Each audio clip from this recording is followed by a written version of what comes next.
Hey everyone, welcome back to another process walkthrough video. In this particular video, we'll be going through the second artwork of this month's set, which is the characters basically getting ready for a day of work. So for this particular piece, this one, it's actually, by the way, it's actually my favorite piece of the set. So let me explain to you why, well, right away. So in this particular piece, I wanted to kind of transition from the characters being in, kind of like waking up and brushing their teeth in the first frame, over here, right? I wanted to sort of transition from here into the next stage, right? How do you show, well, what happens after this and what links naturally to this? And so the idea I had was to, well, showcase them essentially putting on their clothes. But I didn't want to do it in kind of like a crass way. I wanted to do it in a way that is both easily recognizable, but also shows off more of the, more of their hideout, which we actually already illustrated. So once again, right, I've written or drawn myself into a corner, which I can't get away from. So now I have to draw these areas like canonically, for some reason. So, well, here we go. So for this particular piece, the idea was that I wanted to essentially show this. I wanted to juxtapose the two characters against each other. We already had the first frame where they were kind of side by side, mostly sharing an equal compositional weight, but I wanted the next frame to be a little bit more cinematic. I think it's the word. So to have something a bit more cinematic, I decided that, well, why not have one of the characters be really far in the foreground and have the other one kind of be in the background, so we can show both a side-on shot. So we can show both a side-on shot and a shot from the back. So I think that could be really interesting, right? Because we are just seeing the characters seen from the side. So not wanting to just stop at this, naturally I wanted to also capture the characters from two different angles in one single frame. At the same time, we can also use this opportunity to introduce a bit of this kind of, how do we call it, spotted light. Well, light that's just kind of like broken up, but still regular, and also directional. So we can, well, continue the theme of the kind of morning routine. So this was the initial concept behind this particular draft, right? Just putting out the two characters and having them kind of resemble the poses they will eventually take in the piece. Now, this kind of beginning setup is always a bit risky to do because by doing this, right, we're committing quite a bit of effort into and brain juice into setting all this up. And then from here on, you have to be prepared. Well, you have to be mentally prepared to make some significant alterations to the piece. And what I mean is that sometimes the perspective isn't quite right on the first go, sometimes the lighting isn't quite right on the first go, and sometimes, well, the proportions aren't quite right on the first go. And so the idea here really isn't to get things too accurate, but to get them in a place where you're comfortable with. Once again, right, I always say this, the sketch is just to make yourself comfortable. Get a good read on your concept and if it works. And in this case, since I thought, hey, it's not terrible, it looks okay, let's go to the next stage. So the next stage is this one, right? We'll introduce a little bit of color to see how things work out, as well as rearranging the scene as a whole, right? For example, this character here gets a bit more of the frame, while this character here sort of maintains their position, and it's actually shrunk a little bit relative to the frame. So essentially what happens was that I zoomed out a little bit so that we can see this character be a bit more prominent in the foreground, and this was the idea.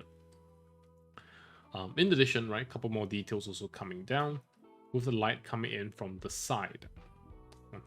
These shadows represent the blinds of the apartment, which I think is really cool because even though we might not have the space to draw the blinds on the side where the light is coming in, by indicating the presence of these patterned blinds, or rather these blinds that naturally form a pattern, we can indicate that this sort of lighting pattern is from the blinds, which are out of frame.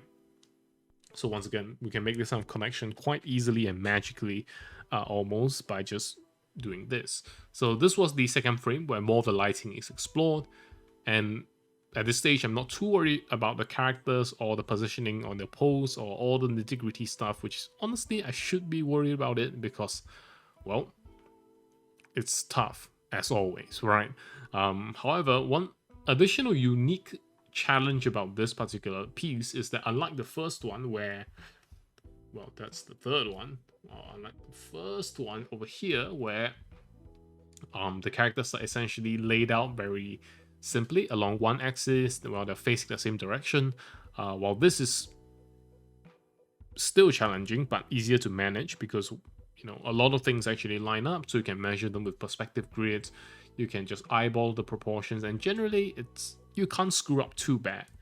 However, with this second frame here, you can screw up too bad, and the reason why is because you have two characters that are existing in a very different position from the camera. So one of them is going to be a lot bigger than the other character. You're also going to see one character from much closer up. They're going to see the other character. So this character here, the one in the background, is going to be kind of be seen as if through a long lens because you're looking at them from kind of far away.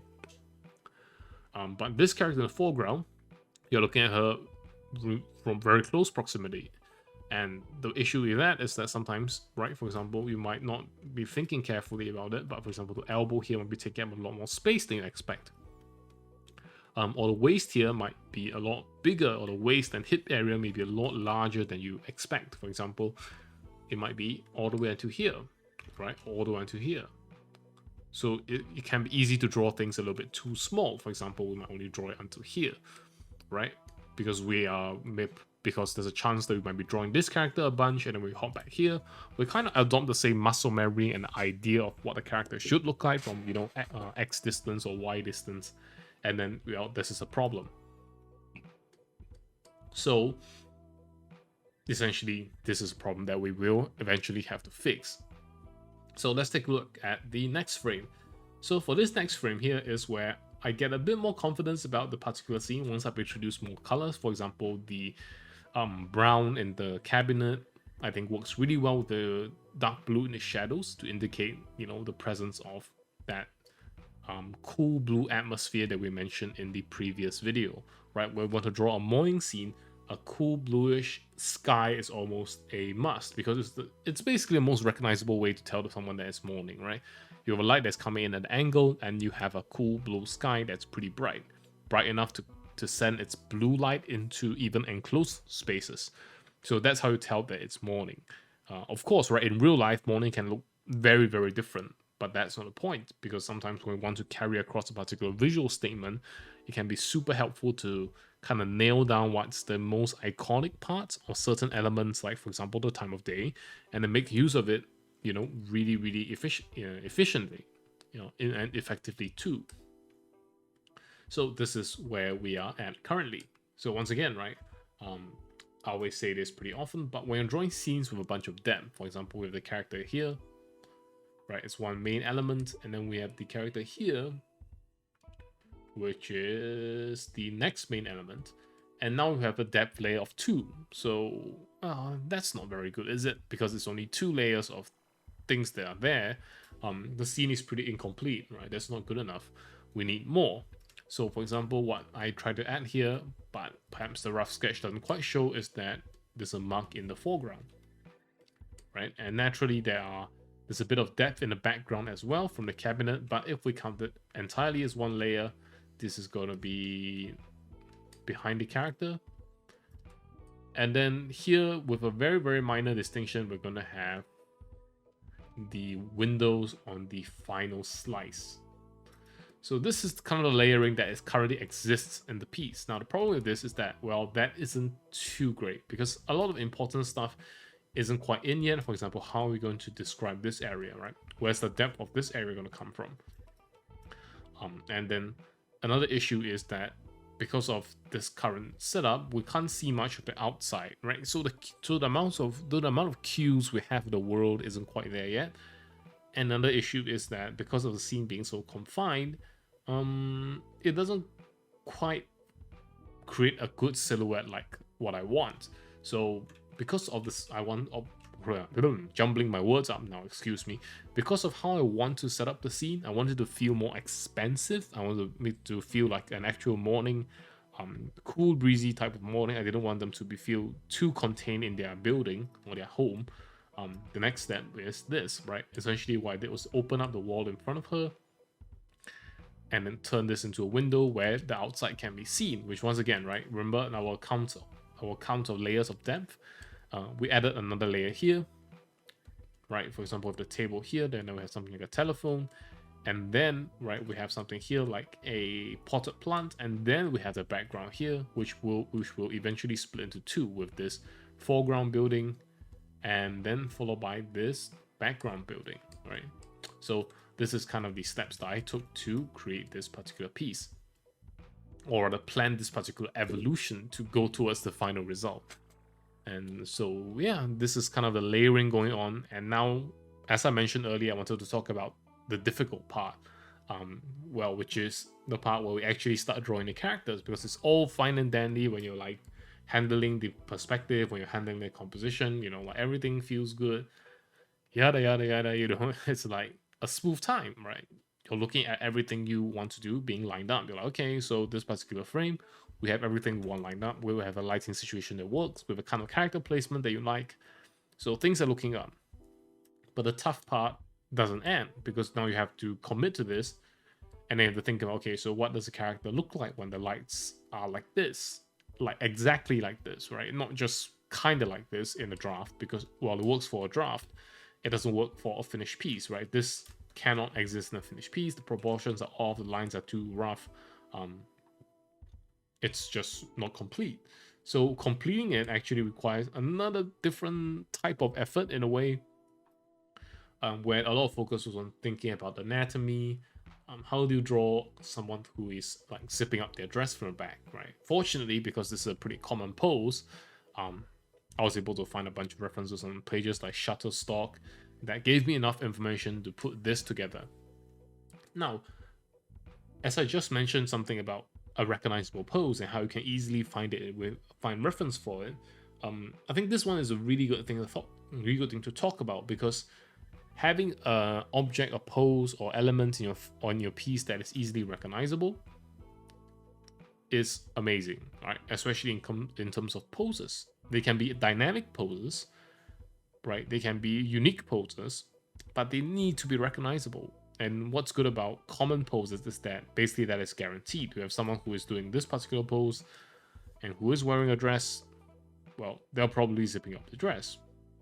Similarly, if someone is pulling the sleeve of their coat like this, and the coat is only on halfway, chances are they're just putting on their blazer, right? These are things that indicate what is happening to the viewer very, very directly and very, very clearly. So this is kind of a bonus that you can add to your own composition, right? Where especially when you're drawing multiple characters, you really can't afford the luxury of being a bit more vague. Because with single characters, right, you can sometimes be a bit more vague. You can kind of create a peaceful sort of presence. You can take things easy, but when you're trying to tell people what's going on, it's best to describe things through action. And the best things to describe through action are things that they're clear and work well with action. For example, a pose like this is clear, a pose like this is clear, which is why I used it for this piece, and which is why I really, really like how this one ended up. However, as I mentioned, drawing things sharply and cleanly doesn't stop at a character. Now that we have expanded the sort of scene beyond this original scale, or rather beyond this original level of completion and rendering, right, we have to kind of carry that particular level of detail over to other things in the frame. For example, all these jagged edges here have to be dealt with. All these little objects on the shelf, they have to be dealt with.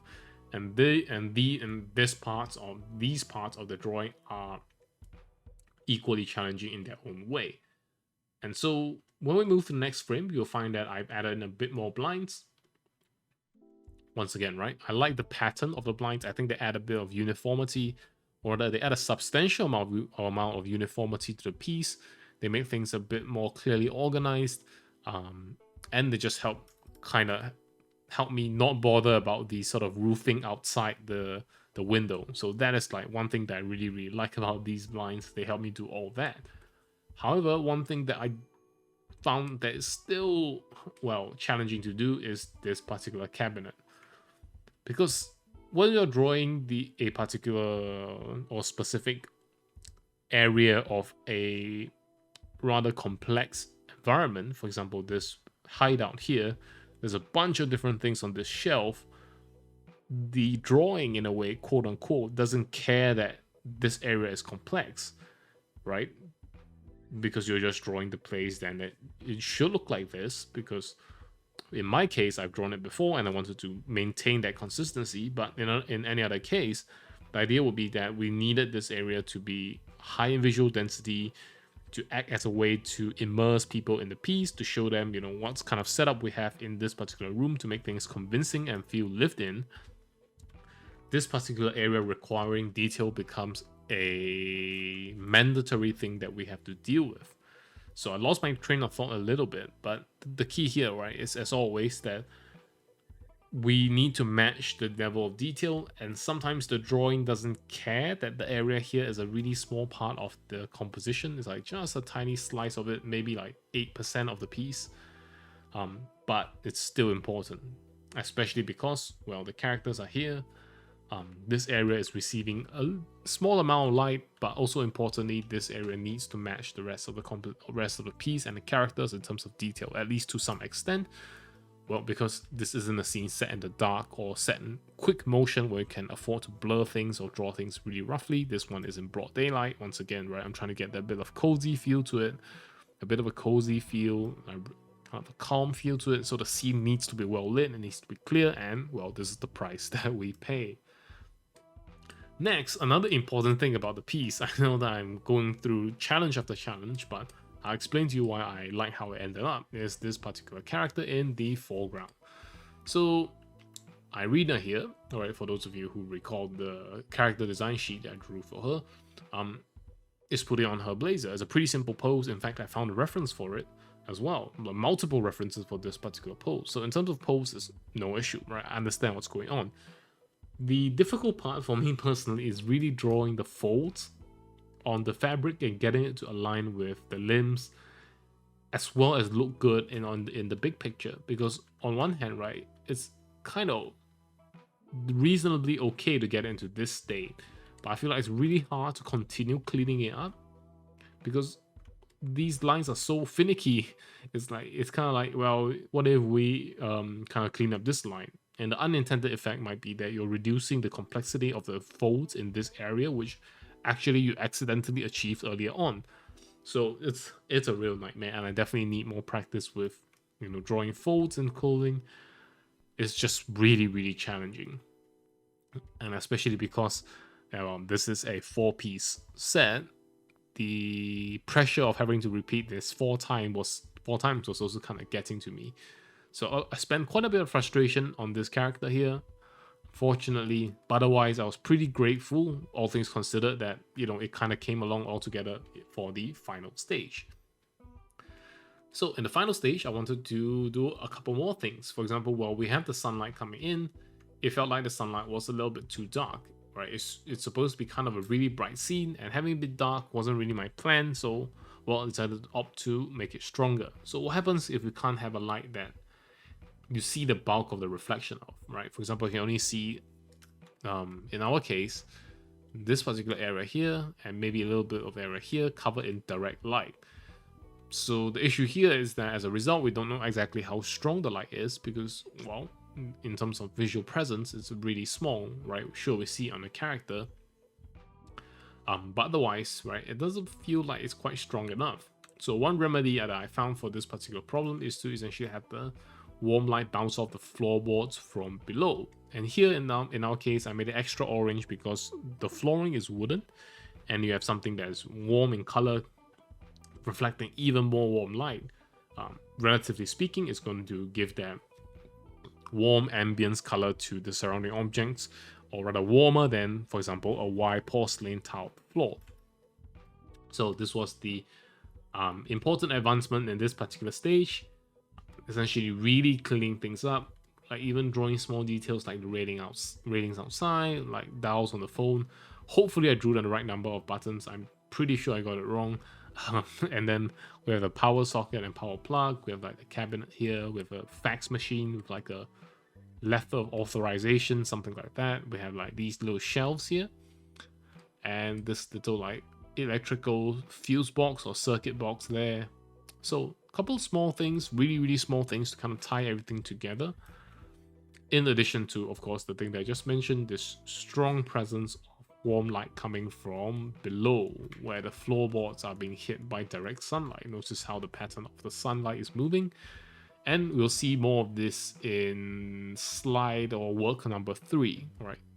Image number 3. So this was kind of the main thing that I was going for in this particular frame, and this was why was one of the reasons why I'm so happy with this, was because I managed to achieve the effect. By logically going through my options for this particular scene, there wasn't any real reference I could use because of how, in a way, unique the scene was. Like, we look at some reference images of the lighting, you can get the color palette, you can kind of just take it. You can take the color palette. That's not the hard part, right? Because it's easy to just say, okay, the directly lit areas are this bright. The brightnesses of the colors are as such, and it's pretty simple. However, I lost my train of thought there. To excuse me, I'm pretty tired. But to restate my point, or to go to another point that I think is pretty important, is that overall you want to capture the lighting of the scene as closely as possible to real life, and that references are not going to get you all the way there, because they're going to give you a scene with this type of lighting. But for example, that scene might have a lot of areas on the wall lit by this particular type of lighting, and so it's going to appear different, right? When you apply that reference to your piece, it's going to end up with something different as well. And as a result, there's going to be potentially an issue where you transfer over the color palette. Oh yeah, color palettes. You transfer over the color palette, but it doesn't give you the same effect, and then it's frustrating. So the difficult part here is, and the part that I'm happy about, is that I was able to essentially adopt this style of color palette and lighting to my particular needs, and that it worked out, well, reasonably well. And yep, and then as you can see here, I also resolved most of my issues with drawing the folds in the character's clothing. This one is still really tough for me, and I barely finished it. So finally, some of the things started coming together when I looked and studied reference a lot more closely and a lot more carefully, and it kind of just allowed me to escape, in a way, this particular stage of drawing the folds in her shirt. Barely got it done. And yeah, last but not least, we have small finishing touches like very thin strands of hair here to essentially up the detail density in this area, because, well, we have the blinds, we have the foreground, we have the character's main body, but the hair, once again, as always, is, like I like to say, is a good way to add in that fine and final level of detail that can really boost the immersion of the particular piece and how it feels. And so yeah, this is why I really like this piece. I solved a couple of difficult problems here. I was able to use a lighting scheme that I wasn't confident of, and I was able to really put it together pretty competently, I would say. So yeah, I really like this one, and see you soon in the video for the third piece.